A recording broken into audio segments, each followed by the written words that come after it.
સહજાનંદ સ્વામી મહારાજની જય. જય સ્વામિનારાયણ.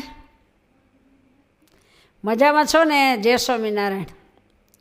વાલા બહેનો, આજે આપણા વાત કરવી છે સુરા ખાસડના પત્ની શાંતાબા, લોયા ગામના.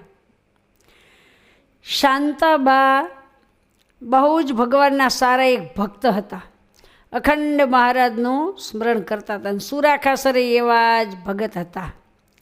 તે એક વખત છે ને, મારે તો અવારનવાર લોયા આમ પધારતા હતા, પણ એક વખત મારા સંતો હરિભક્તો સાથે આ લોયા પધારેલા. અને પછી શાંતાબાઈએ સૂટું સૂર્યમૂન ધારે ઘી પીરસ્યું અને મહારાજને જમાડ્યા, સંતો હરિભક્તોને જમાડ્યા. અને પછી સંતોની પંગત પડીને મહારાજ પીરસવા આવ્યા, તેને છૂટી ધારે ઘી પીરસાવ્યું સુરા ખાસડે. આવી રીતે મહારાજ અવારનવાર લોયામાં પધારતા. અને એક વખત પધાર્યા, રાત રોકાણા.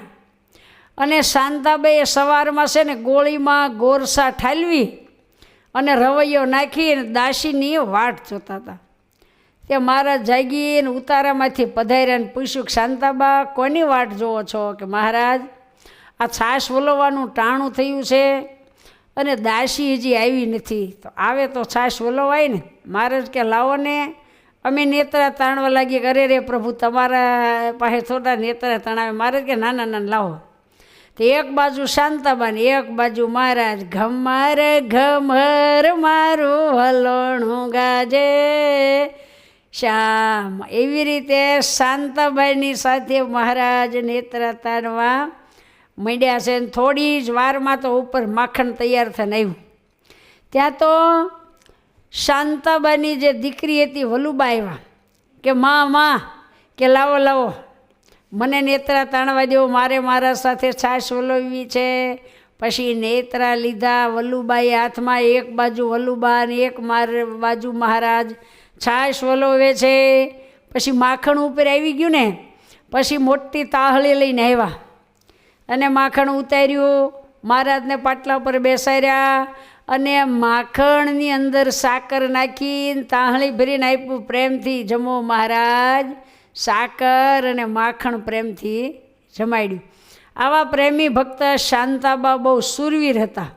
એક વખત રાજી થઈ ગયા ને કે શાંતાબા, અમે બહુ રાજી થઈ ગયા છીએ, માગો, તમારે જે જોઈએ તે માગો.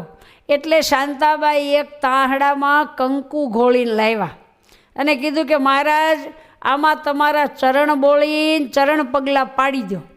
તો કે લાવો કંઈક કપડું. તે શાંતાબાઈ એક સફેદ ગોદડું હતું ને લાવ્યા. તે એ ગોદડામાં મહારાજ કંકુવાળા ચરણ કરીને હાલવા માંડ્યા. તે એવા મહારાજે પગલાં આખામાં પાડી દીધા. આખા ગોદડામાં પગલાં પગલાં પગલાં થઈ ગયું પ્રસાદીના. એ ગોદડું અત્યારે પણ સુરા ખાસડના વંશજોની પાસે નાગડકા ગામમાં છે. આવી રીતે મહારાજે લોયા બહુ પધારી, કારણ કે સુરા ખાસર અને શાંતાબાનો બેયનો એવો ભાવ. અને ભવ્યથી ભવ્ય ઉત્સવ લોયા ગામમાં મહારાજે કરેલો શાકોત્સવ જે આખા સંપ્રદાયમાં પ્રચલિત છે. કોઈ એવું ગામ નહીં હોય કે કોઈ એવું ધામ કે મંડળને શાકોત્સવ થતો નહીં હોય. એવો ઉત્સવ એ લોયામાંથી ભગવાને રવાના કરેલો. એવો શાંતાબા અને સુરા ખાસરનો ભાવ હતો. અને લોયાને નાગડકાની ધરતી તો મહારાજે એવી પાવન કરેલી છે. તો શાંતાબાને જેવું ભગવાનમાં હેત પ્રેમ હતું એવું આપને પણ થાય એવી શ્રી હરિના ચરણમાં પ્રાર્થના સાથે સૌને ભાવથી જય સ્વામિનારાયણ.